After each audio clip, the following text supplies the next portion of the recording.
quizzes. I do also want to, I get that, having frequent quizzes, particularly when they're just on factual stuff in the story, is probably, to many of you, a mild annoyance. And I never really wanted to be the instructor who gave pop quizzes in class. But one thing that I found since I started doing this is that overall, students have been doing better work in at their essay exams and their papers since I started giving quizzes. So even if it is annoying, I think people are doing better work because of it. I think we also often seem to have better class discussion on days when we have quizzes. And I think part of that is because it does, doing something in the beginning of class before we start talking helps kick the cobwebs out of the brain a little bit. So that's why I continue with this, just so everybody knows. All right, so in terms of what we have coming up, right, we have our first presentation coming up next week. Nick is going to be talking to us about World War I and the poetry that it produced. So to that end, I want you to read the texts listed on the board. Right? So for most of these poets, with the exception of Wilfred Owen, we're really only, and Mary Borden, we're really only going to be reading one piece, right? Borden, the Borden selection is there's a short prose piece and then a poem that goes along with it. And it's all about mud. But yeah, we're also, there'll be a vocab quiz due Sunday, a response paper due Friday, as per usual, right? And then we're going to be next week, there will not be a response paper due because there's going to be an element due of paper 2, right? So, does anybody have any questions about paper 2 or about the presentations or about the exam before we start talking about James Joyce? Yes, Serenity. Why is there not a draft? Mostly due to issues of time. So you can do a draft if you want to. You absolutely can do a draft, and I'm happy to look at a draft, but a draft is not required for this paper. The annotated bibliography is required to get you to start doing the research early and to make you do that part first. The proposal is required so I can at least kind of comment on your idea before you get started. And then, yeah, a draft is optional, right? I will happily look at a draft and evaluate one for you, but you don't have to do one.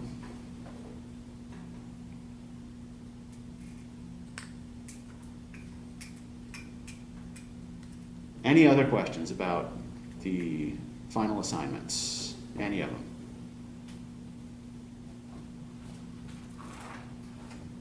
I do want to note in terms of assignments as well that everybody scored 100% on the Goblin Market quiz, so good on you guys for that.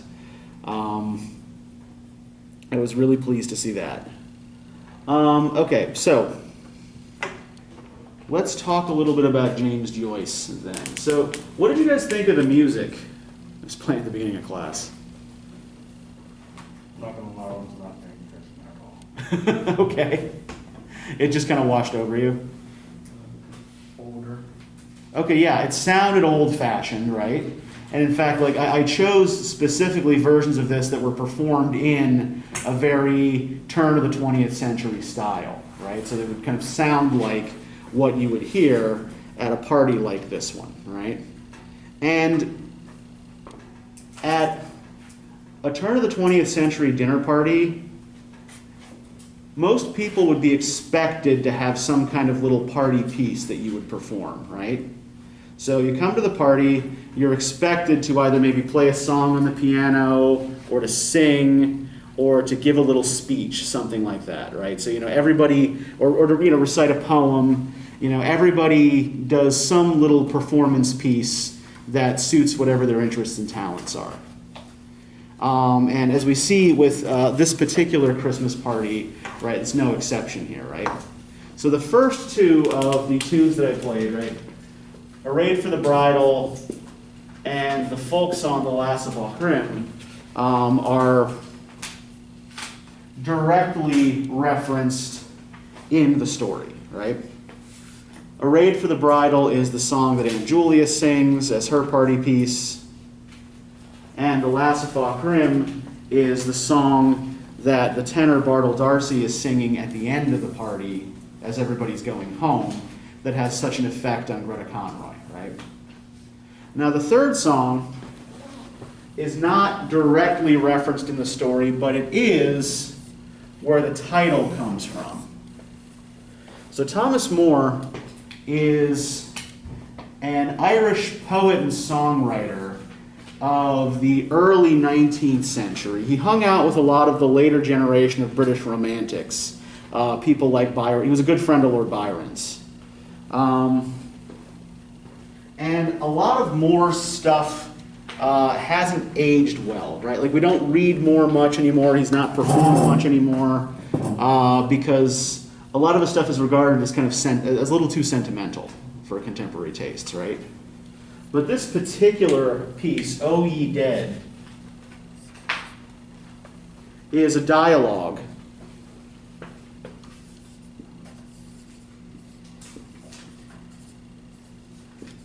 between the living and the dead, who are each standing on one side of a divide.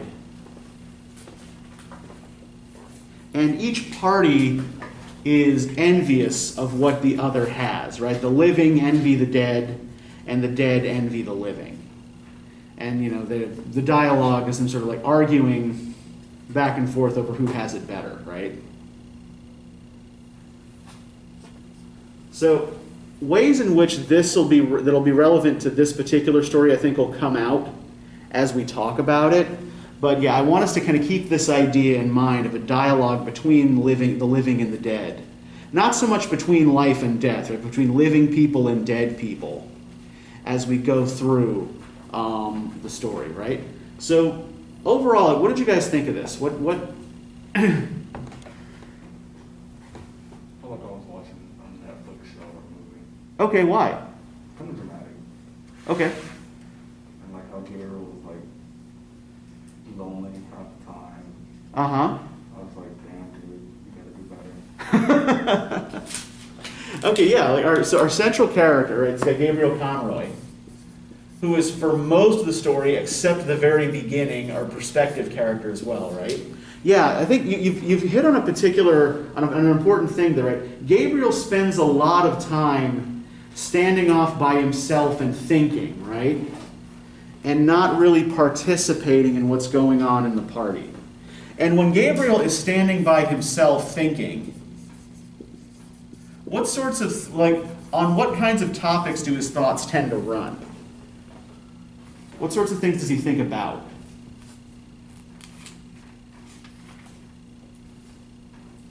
Can you be more specific? Well, like, these various points when he's kind of sitting by himself, kind of, you know, brooding rather than talking to anyone. What's that? Regret. Okay, like what?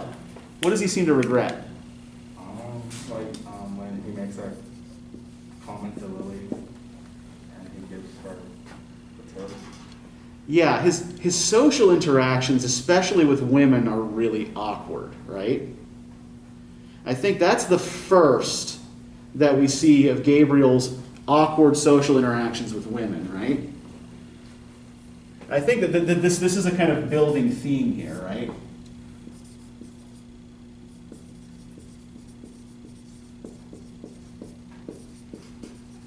Right, the first, yeah, is the incident with Lily, right? What does he say to Lily? He asked about her love life. Yeah. He suggests that, well, we'll be going to your wedding soon with you and your young man, right? And what does she respond? I think it's not like she said like men are empty and they lie and they just take what they want. Yeah, she's on page 413. The girl glanced back at him over her shoulder and said with great bitterness, "The men that is now is only all palaver and what they can get out of you." Right, so men talk bullshit and are just trying to extract what they can from you, right? So Gabriel colored as if he felt he had made a mistake, and without looking at her, kicked off his galoshes and flicked actively with his muffler at his patent leather shoes, right? So he starts looking, so he blushes and looks at his feet, right? He doesn't know what to say to this.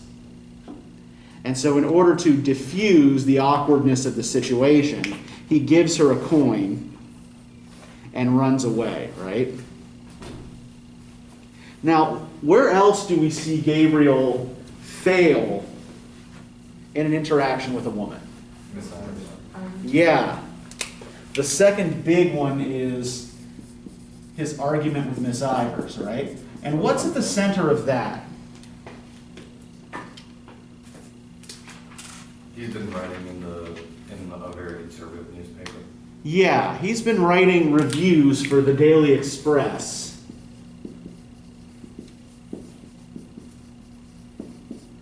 And the Daily Express was a unionist newspaper, right? A unionist paper is one that, a unionist political position is one that favors maintaining the connection with Great Britain, right? So, because he's been writing book reviews in this paper, she starts by kind of like, does she start with great hostility? No. It's just a kind of gentle teasing at first, right? But he doesn't really take it well. Right? Does he seem to be the kind of guy who can really handle gentle teasing? Yeah, we're already getting some sense of his personality here, right, as we look at these little interactions, right? He felt some type of way, because like, he was about to call her out in his speech. Uh-huh. And then she doesn't even stay, right? He adds this paragraph to his speech just to really stick it to her, and then she leaves before dinner. So he doesn't even get to, dig the knife in, right? But, it's like we've all had that situation, right? It's like where we think of the perfect thing to say to somebody, right? After the chance has already passed to say it. And where is Gabriel's third big failure? Isn't it with his wife in the hotel room? Yeah. And we'll look at each of these in a little bit more detail in a minute. What does Gabriel seem to think is going to happen when they get back to that hotel room? And his wife could have like a romantic night together. Yeah. Romantic night is one way of putting it, right? He seems to think, their souls are thrumming together, right? And that they're going to get back to that hotel room and they're going to have the best sex of their lives, right? But he has completely misread the situation again, right? She's not even thinking about him. She's thinking about this guy that she knew when she was a teenager. So, much of Gabriel's social awkwardness, I think, comes from the way he is positioned, or the way he positions himself in relation to the world that's represented by the party, right? And we'll talk, the way I want to look at that is by first noting the physical descriptions that we get of Gabriel. If we look on page 413, can I get somebody to read the paragraph that starts with, he was a stout, tallish young man? And everybody pay attention to this and note what things stand out. Like what words stand out and seem to work together, right? What words seem to be related to each other in this paragraph? He was a stout, tallish young man. The high color of his cheeks pushed upwards, even to his forehead, where it scattered itself in a few formless patches of pale red. And on his hairless face were scintillated restlessly the polished lenses and the bright gilt rims of the glasses which screened his delicate and restless eyes. His glossy black hair was parted in the middle and brushed in a long curve behind his ears, where it curled slightly beneath the groove left by his hat. Okay, thank you. So, what do we notice in this description of Gabriel? What things stand out about Gabriel here? Glossy black hair. Okay, why the glossy black hair, Jamal? I don't know. You see The him express is parted. Okay, yeah. His glossy black hair is parted in the middle and brushed in a long curve. Hairless face, Hairless face, okay, yes. and then red cheeks. Like good skin tone, I guess. I don't know if it says it here, but he's plump. Yeah, he's stout, right? I think it's stout and tall, but I think it's stout, I think it's short. What's that? Yeah, stout isn't a word we usually associate with someone who's tall, right? Even someone who's tall and a little bit heavy set, we usually don't refer to as stout, right? So what does stout mean?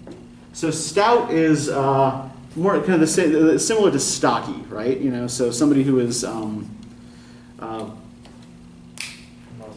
not muscular and not fat either, I right? think built is a good word. Yeah. Like a dad bod? What's that? Like a dad bod? Yeah, yeah, and you know we're told also he's about 40, right? So he's about the age where one would have that particular formation happening, right? So yeah, I think that's a good way to put it. Yeah, so he has a kind of dad bod, right? But if we combine that with the hairless face and the red cheeks, and in fact we're told that he's young, and the patches on his face are formless. What does all of this kind of suggest? How are we? What does he look like? He looks like he's in the middle class or even higher class, but Uh-huh. he's not a laborer. Yeah, okay, middle class, right? And also kind of boyish, right? His appearance, like the hairless face, I think, is particularly important here, right? No beard. Right? No whiskers. He is boyish looking.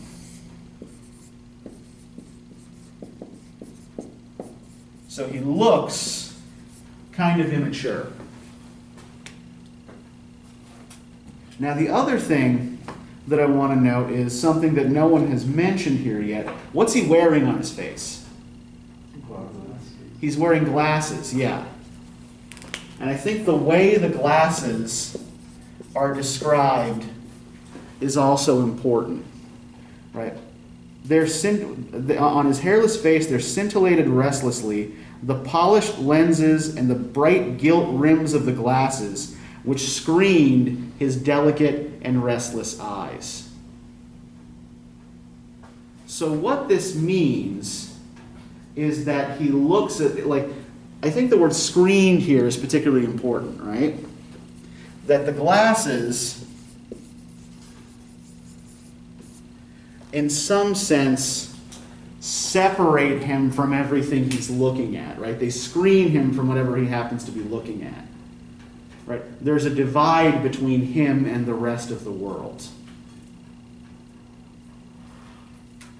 And a lot of this comes out of a particular artistic discourse of the 19th century that we haven't really talked about, called Aestheticism.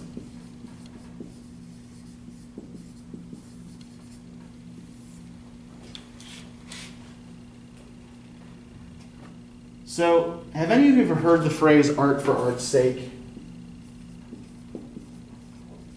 Yes.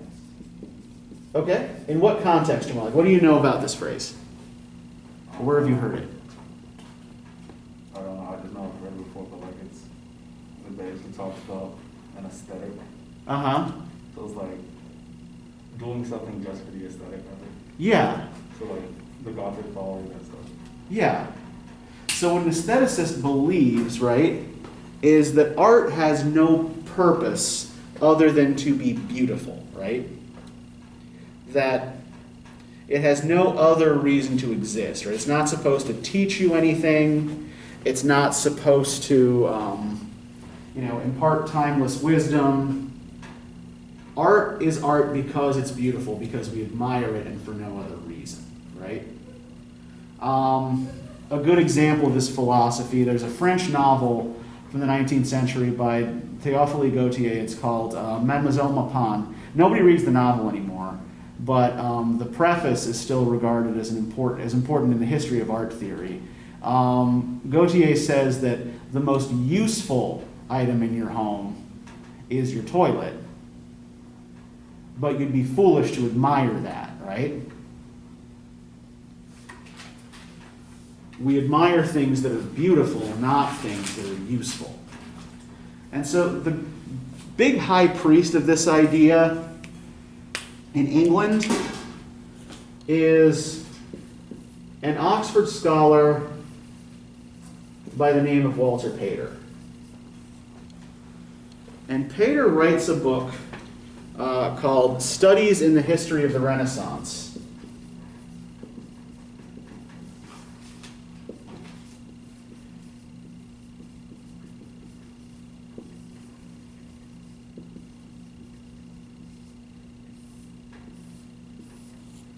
Which is probably one of the most important 19th century works of art history. So, Pater's main argument is that there is more continuity than breakage between different historical eras, right? That you can always find the seeds of the new era that's coming in the previous era and echoes of the past era in the current era. If that makes sense, everybody get that? No. Okay, so that when say, when we enter the Renaissance, right? The art of the Renaissance is already prefigured in certain tendencies of medieval art, right? And then when the Renaissance passes into, say, the Augustan period, residue of the Renaissance remains in Augustan art. So these eras more kind of bleed into each other rather than being kind of clear separations. Does that make a little more sense? Okay. Now the other big argument that Pater makes is in the conclusion to the book, which was suppressed for a while because people were concerned that it might give impressionable young people the wrong idea. And essentially, what Pater suggested is that, our sense impressions are ephemeral, they're fleeting, right? That we have an impression, and then a few seconds later it's gone. And we'll never get quite the same feeling from that impression, quite the same sensation when we experience it again as we got that first time. So he uses the example of a friend splashing cold water on you on a hot day, right? That first splash of cold water feels exhilarating in a way that subsequent splashes do not, right? If they splash it once, you get that quick chill, right? But then when they splash you again, you're used to it, and that thrill that you got the first time doesn't happen, right? So basically, first impressions can't be recreated. Yeah, the first impressions can't be recreated. Yes, good. And what you need to try to do is crystallize in your mind these powerful aesthetic sensations so that you can hold on to them, right? So he argues for kind of racking up these aesthetic experiences and treasuring them in your mind, right? That this is sort of success in life, to be able to remember what that first impression of this thing that happened to you was like, right? And we see Gabriel doing this kind of thing all the time, especially when he's by himself. There is, for example, the moment when he is ignoring Mrs. Malins, who's nattering on to him about her life in Glasgow and how the big fish her son-in-law caught and all that shit that he just has zero interest in, right? On page 421, right? Gabriel hardly heard what she said.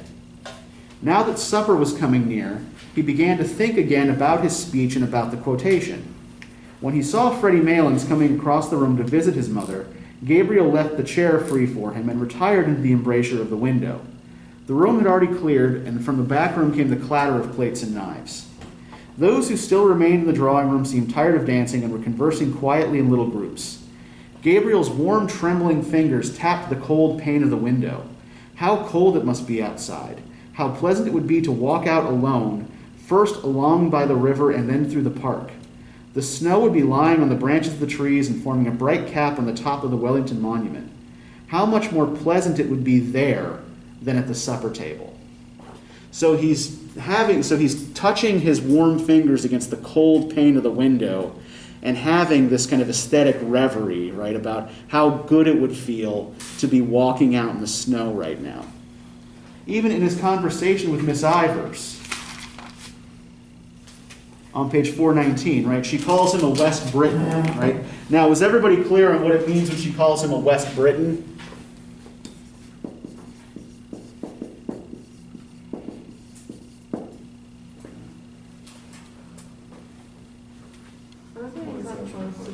Rather than our own country. Yeah, she suggests, a West Briton is an Irish person who acts more like a British person, right? So, page 419, she says, well, I'm ashamed of you, said Miss Ivers frankly, to say you'd write for a rag like that. I didn't think you were a West Briton. And then, as often happens, a look of perplexity appeared on Gabriel's face. It was true that he wrote a literary column every Wednesday in the Daily Express, for which he was paid 15 shillings. But that did not make him a West Briton, surely. The books he received for review were almost more welcome than the paltry check. He loved to feel the covers and turn over the pages of newly printed books. Nearly every day when his teaching in the college was ended, he used to wander down the quays to the second-hand booksellers, to Hickey's on Bachelor's Walk, to Webb's or Massey's on Aston's Quay, or to O'Clohissey's in the By Street. He did not know how to meet her charge, and so on and so forth, right? So, what does he love most about books? Being the first to read them, feeling them. Yeah. It's not so much about the contents of the book, right? It's about the aesthetic experience of touching and smelling the new book, right? He loves to feel the covers. Right? So this is the idea of reading as a kind of sensory experience. And this is how his mind seems to work, right? He is much more focused on these kinds of sensory experiences, right? Even in thinking about his own history with his wife.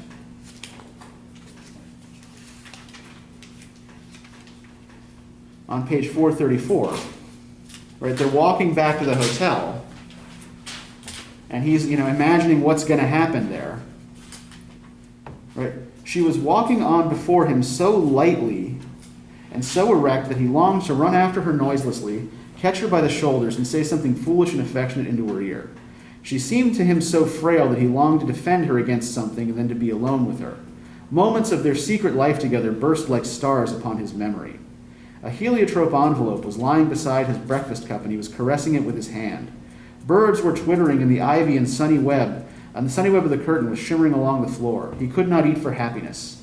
They were standing on the crowded platform, and he was placing a ticket inside the warm palm of her glove. He was standing with her in the cold, looking in through a grated window at a man making bottles in a roaring furnace. It was very cold. So even when he thinks about their life together, right, what does he seem to think of it in terms of?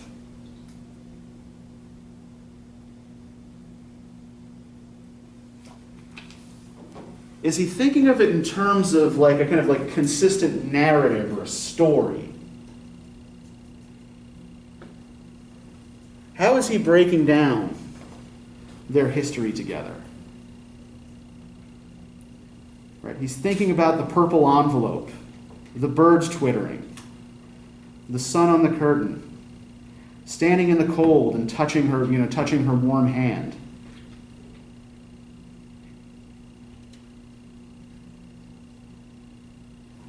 Sense impressions? Yeah, these isolated moments, right, that he associates with strong sense impressions.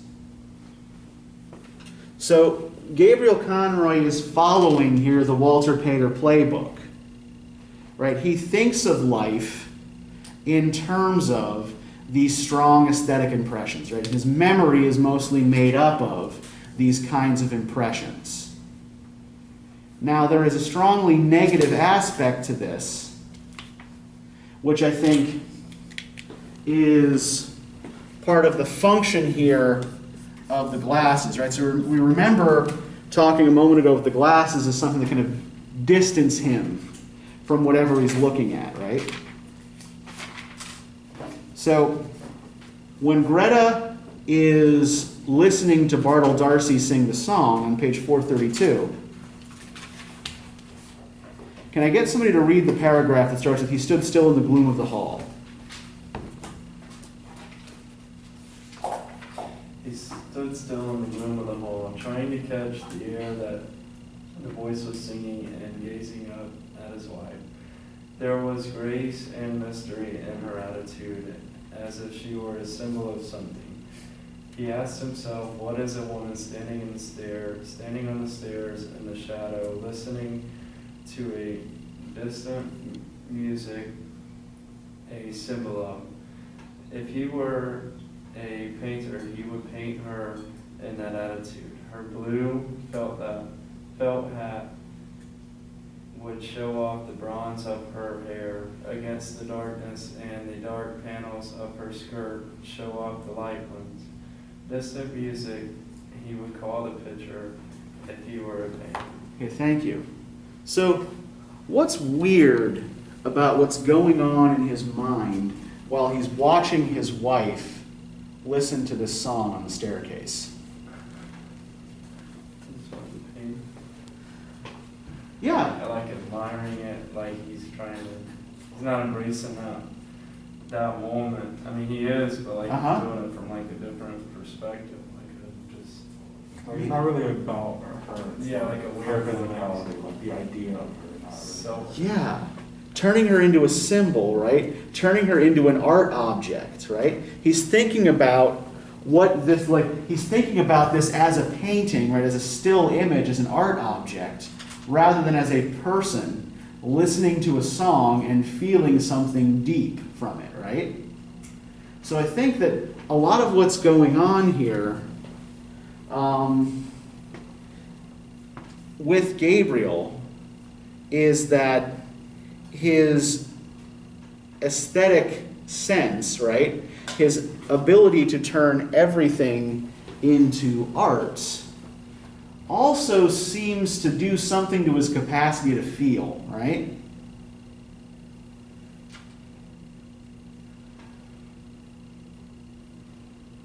He doesn't feel the kinds of emotions one normally would when watching one's attractive spouse on a staircase, right? He wants to make her a painting. He's thinking of her as a symbol of something, right? And wondering what she would be a symbol of. And I think that that's part of the issue here for Gabriel, is that for him, though he doesn't seem to realize it, other people are interesting or uninteresting aesthetic objects, right?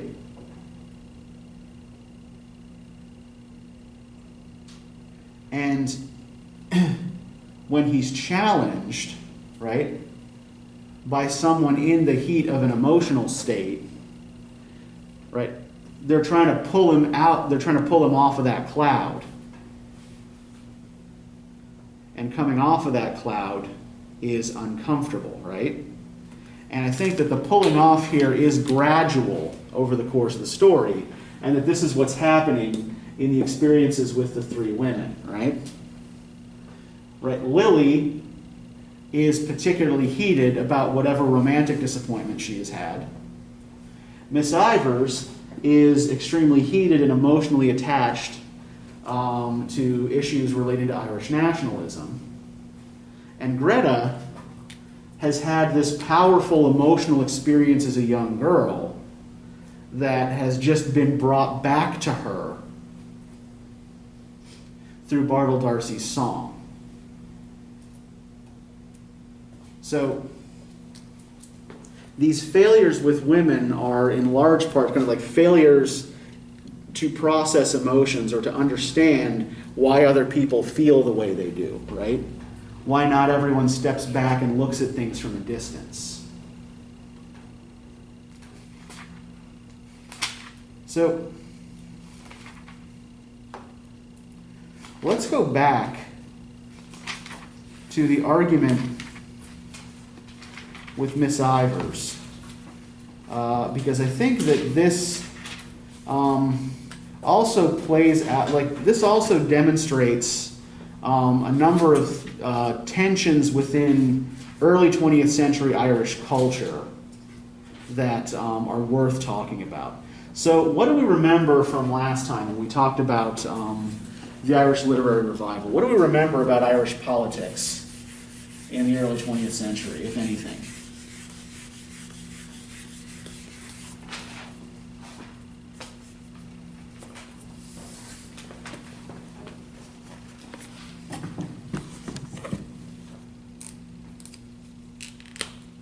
Okay, so the one thing I want everybody to try to keep in mind here, right? One thing I want you guys to think about is the West and what the West meant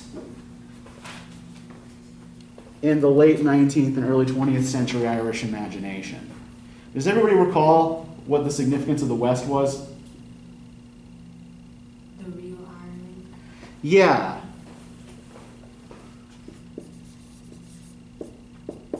That the West, rural, relatively undeveloped, Irish-speaking, where older folkways were still preserved, was a more authentic Ireland than the urbanized East, right? More authentic than, say, places like Dublin or Belfast or Cork, right? And there's a lot of tension between urban and rural Ireland, right? Particularly in the ways stereotypes developed, right? So the Dublin stereotype, the urban stereotype, is referred to as the Jackeen.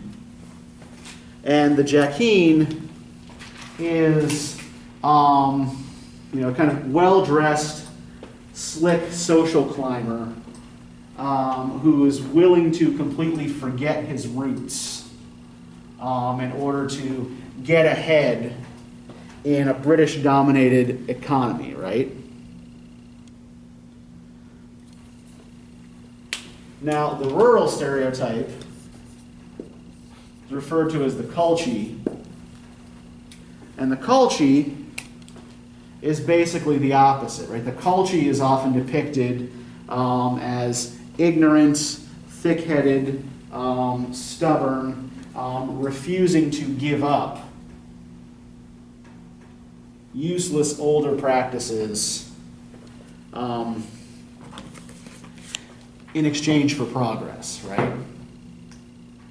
So these two stereotypes are at odds with each other, and the extent to which either of these really exist, again, like the angel in the house and the fallen woman, is questionable, right? They're primarily cultural constructs.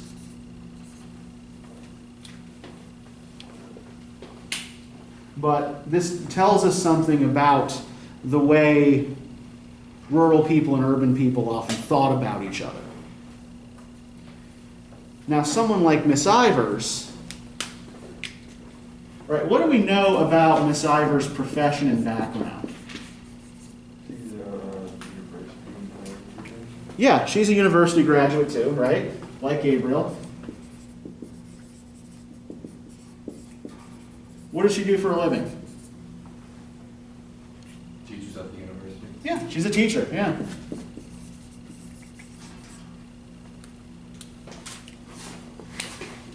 So she is actually unusual for her time, right? In that she is a woman who has a university degree and a teaching job.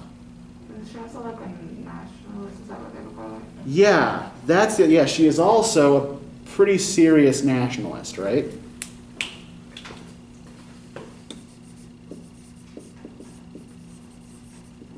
Right, and she has all kinds of, like, even before she speaks, there are all kinds of nationalist signifiers in her physical appearance, right? She did not wear a low-cut bodice. This is like clearly not trying to draw attention to herself as a sexual being. And the large brooch, which was fixed on the front of her collar, bore on it an Irish device. So that large brooch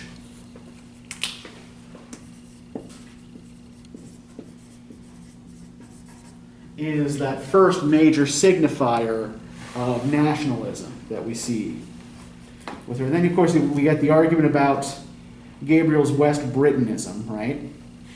And then what do they have a more serious row about? What's their more serious fight about? Or it goes on back over them on the church. Yeah. Yeah, why don't you want to come to the Aran Islands with us? Now, what do we remember about do we remember anything about the Aran Islands from last time? They speak only Irish.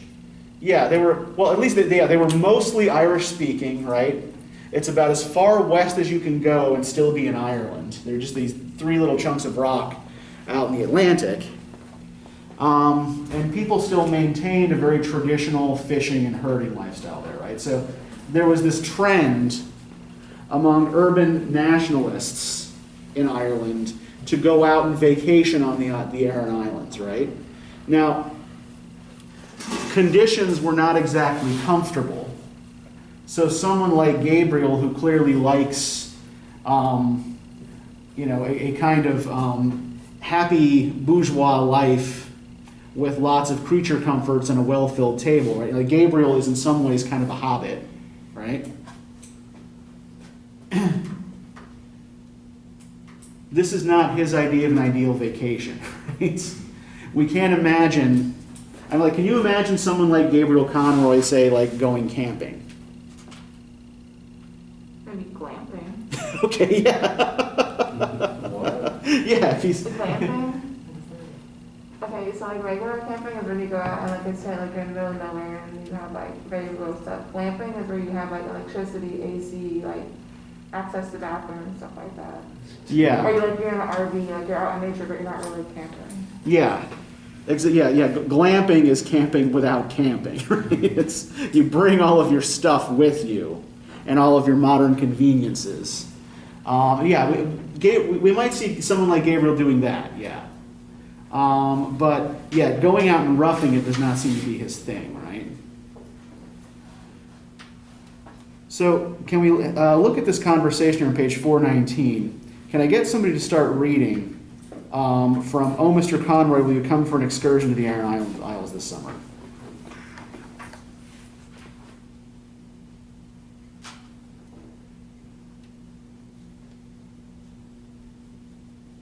Oh, Mr. Conver, will you come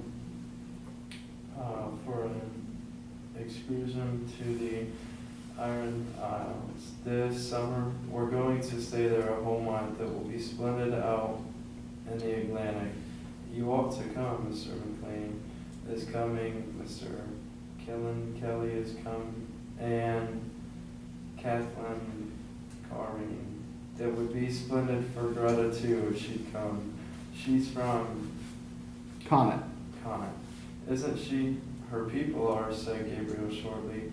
But will you come, won't you?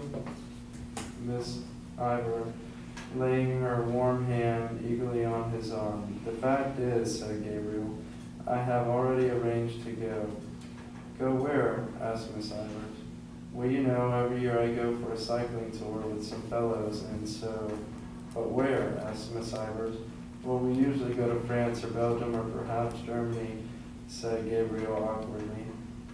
And why do you go to France, Belgium, said Miss Ivors, instead of visiting your own land?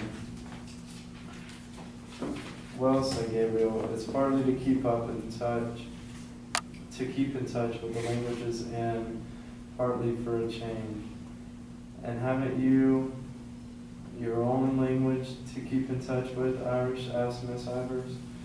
Well, said Gabriel, if it comes to that, Irish is not my language. Their neighbors had turned to listen to the cross-examination. Gabriel glanced right and left nervously and tried to keep his good humor under the ordeal which was making a blush invade his forehead. And haven't you your own land to come to visit, continue Miss Ivers, that you know nothing of, your own people and your own country? Oh, tell you the truth. Restore Gabriel suddenly. I'm sick of my own country, sick of it. Okay, we can stop there, right? So, why does this get under Gabriel's skin so much?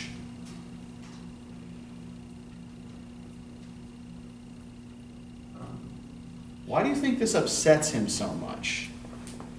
I mean, she manages to get him to retort angrily, right? How much is accusing him not wanting to be Irish because he wants to go to like other places? Okay, yeah, so on the one hand, we have this, he seems to have this not unreasonable desire to visit places other than his own country, right? Something that we would often regard as a good, it's good to be curious about the rest of the world, right? So Gabriel's basic attitude is what we would call cosmopolitan, right? Cosmopolitan translates is derived from a couple of Greek words. And basically what it means is citizen of the world. Right, a cosmopolitan is someone who feels at home anywhere. Right, somebody who is, culturally conversant in a number of different national traditions and things of that nature, right? And this is opposed to Miss Ivers' nationalism, right?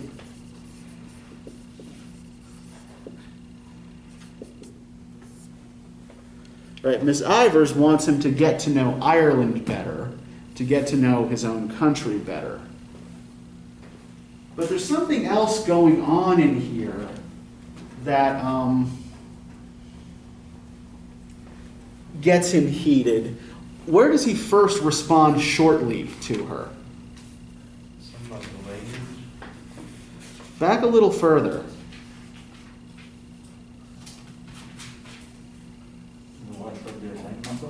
What's that? After she first asks him to come to the Aran Islands, what does she remind him of that he doesn't seem to like being reminded of? She's already arranged. His wife's family is from there? Yeah. He doesn't like being reminded that Greta's from the West, right?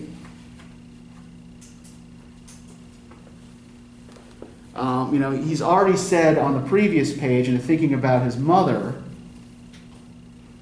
that his mother had once spoken of Greta as being country cute, and that was not true of Greta at all. Now, cute in this context doesn't mean adorable, right? Cute means clever and grasping and conniving, right? So what he's saying here is that he doesn't think Greta fits culty stereotypes. But he doesn't like thinking about her in those terms, right? And I think we can relate this back to the way he thinks about her as they're on their way back to the hotel and the way she's standing on the staircase, right? Does he seem to think of her as having any kind of history outside of aesthetic moments they have shared together?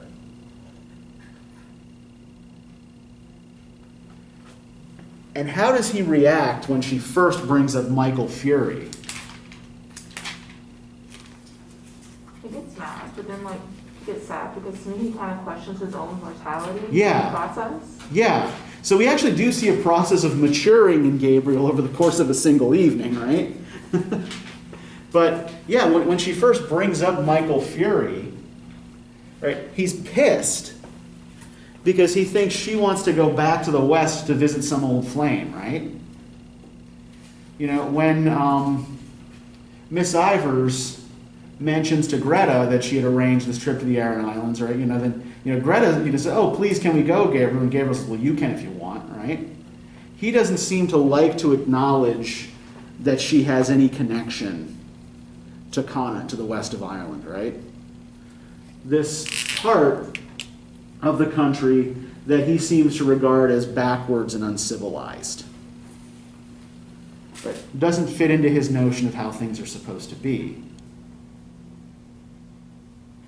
But most Joyce stories are built around what Joyce called epiphanies.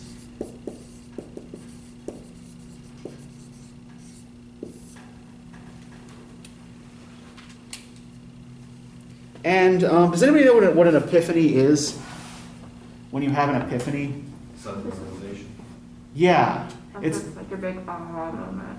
Yeah, it is. Yeah, like a sudden realization or a big aha moment, right? It's like, when the reality of your situation suddenly bursts in upon you, right? The reality of your situation is revealed.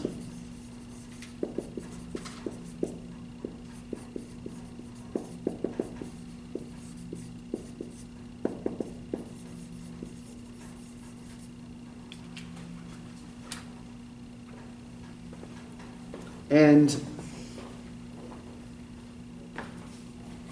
it usually occurs in a Joyce story pretty much right at the end, right? A Joyce story usually ends kind of right at the climax, where we get this epiphany. And then, what the hell? And then, where was I going? That broke my train of thought. Anywho, yeah. Usually pretty much ends with the epiphany, right? So the process of epiphany kind of starts when Gabriel sees himself in the mirror.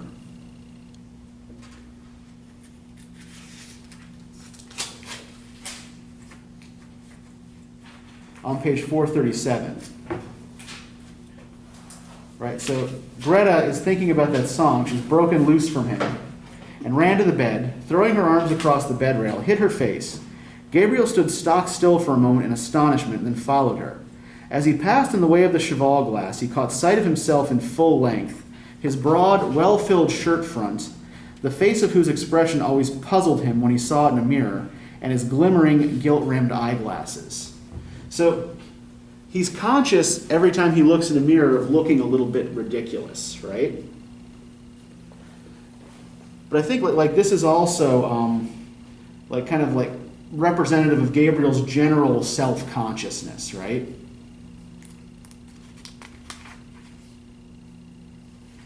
And then a little further down on page 437, Gabriel felt humiliated by the failure of his irony and by the evocation of this figure from the dead, a boy in the gasworks. While he had been full of memories of their secret life together, full of tenderness and joy and desire, she had been comparing him in her mind with another. A shameful consciousness of his own person assailed him. He saw himself as a ludicrous figure, acting as a penny boy for his aunts, a nervous, well-meaning sentimentalist, orating to vulgarians and idealizing his own clownish lusts, the pitiable, fatuous fellow he had caught a glimpse of in the mirror. Instinctively he turned his back more to the light, lest she might see the shame that burned upon his forehead. So, what is he realizing about himself here at the climax of the story?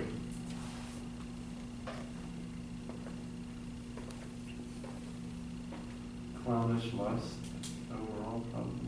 Okay. His attitude of love, the Mhm. way he's treating her, thinking of her, and when he's with her. Uh-huh. Like he is Deadpool, like I hadn't been there. Yeah, he's been, transforming his sexy thoughts into artistic reverie, right? Treating her like a beautiful painting or an art object or just a series of impressions rather than a person, with a history, right? Remember that his whole idea of her is kind of divorced from any notion of history, right? It's just this series of moments. He's kind of like self-reflecting, and he's being like Yeah. ashamed of himself for how he acted. Yeah. Yeah, I mean, he's like this. He has no right to be angry about this, right? There should be nothing about this that should upset him, particularly, except feeling for her. But yeah, he's realizing at the end of the night here now how ridiculous he's been acting throughout the entire party, right? And I think it's important also kind of like when this party takes place. Was anybody able to gather when the party takes place? After Christmas? Yeah, it's not on Christmas, it's after Christmas, right? Now, what do we remember about, or what do we know, if anything, about Victorian Christmas? How long did it last? Like a week. 12 days, right? Almost 2 weeks, right? So from Christmas through to what's called the Feast of Epiphany, right? Was that like an Irish holiday that they were celebrating? Not necessarily. There is an Irish. There's an Irish Christmas, like post-Christmas holiday called Women's Christmas, that I think may have some relation to the construction of the story. And the fact that this whole story takes place in a house full of independent women, right? So he makes fun of his aunts and his cousin, but the fact of the matter is, these are three women who make an independent living without any intervention from men, right? Aunt Julia, Aunt Kate, and Mary Jane are all professional musicians. So yeah, I think the women's Christmas thing, I don't know enough about that though to really say much about it. I know there's been some research done on that, and I think one or two of the sources I gave you reference that as well. But yeah, I think at least for the way I read this, the more important part of the Christmas season is that Feast of Epiphany, because here we are at the end of the Christmas holiday, getting this kind of sudden self-revelation, right? And I think we're coming close to the end of our time here, and I want to look for a minute at the end of the story, partly because, at least for me, this is one of the most beautifully written paragraphs in the English language. But I think it also, it's also really important thematically, right? So, we'll start with the next to last paragraph here, right? Generous tears filled Gabriel's eyes. He had never felt like that himself towards any woman, but he knew that such a feeling must be love. The tears gathered more thickly in his eyes, and in the partial darkness he imagined he saw the form of a young man standing under a dripping tree. Other forms were near. His soul had approached that region where dwell the vast hosts of the dead. He was conscious of, but could not apprehend, their wayward and flickering existence. His own identity was fading out into a gray, impalpable world. The solid world itself, in which these dead had one time reared and lived, was dissolving and dwindling. A few light taps on the pane made him turn to the window. It had begun to snow again. He watched sleepily the flakes, silver and dark, falling obliquely against the lamplight. The time had come for him to set out on his journey westward. Yes, the newspapers were right. Snow was general all over Ireland. It was falling on every part of the dark central plain, on the treeless hills, falling softly upon the bog of Allen and farther westward, softly falling into the dark mutinous Shannon waves. It was falling, too, upon every part of the lonely churchyard on the hill where Michael Fury lay buried. It lay thickly drifted on the crooked crosses and headstones, on the spears of the little gate, on the barren thorns. His soul swooned slowly as he heard the snow falling faintly through the universe, and faintly falling, like the descent of their last end, upon all the living and the dead. So, I don't know how much you guys know about Irish weather. Like most of the British Isles, Ireland is chilly and damp most of the time, but it's rarely cold enough to snow. So snow is a relatively uncommon phenomenon, right? And snow that covers the whole island is even more uncommon, right? So the snow here, on some level, right, the fact that it covers everyone and everything is a sign of the universality of what Gabriel is feeling at the end of the story, right? I think it's also significant that he is thinking about starting his journey west here, right? Now, on the one hand, we've already talked about the significance of the west of Ireland, right?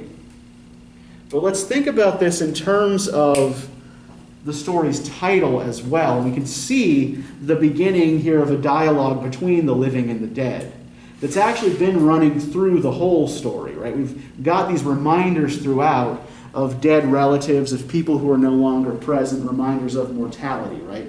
The monks who are sleeping in their coffins, the story about Gabriel's grandfather, the picture of his dead mother staring out over the party, right? But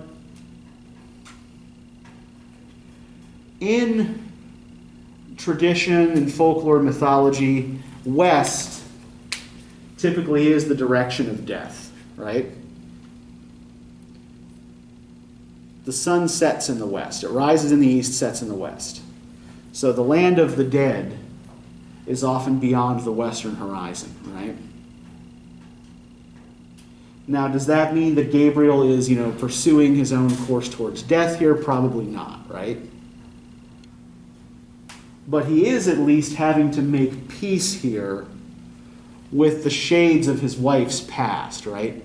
A past that he has hitherto completely ignored, right? In acknowledging the shade of Michael Fury and the fact that, the snow covers both of them, right? So we're about at a time, that is about all I have for you guys on this. There's actually a hell of a lot more we could say about this, but again, not sufficient time. Does anybody have any questions about anything? Yeah, Jamal. Would you say that the snow and the cold is representative of anything, with the Eve of St. Anne's? I'm sorry, I couldn't hear that last bit. Like with the Eve of St. Anne's?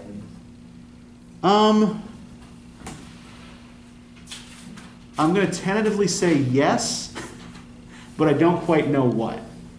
I think that we're talking about this roughly the same time of year.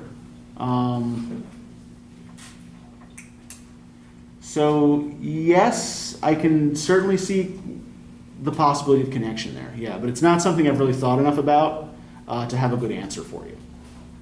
But that is certainly something that is worth thinking about. Any other questions? All right, let me give you the guide questions for next time.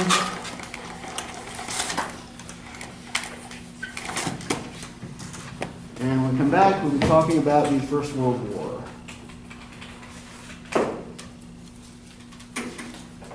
Everybody have yourselves a good weekend.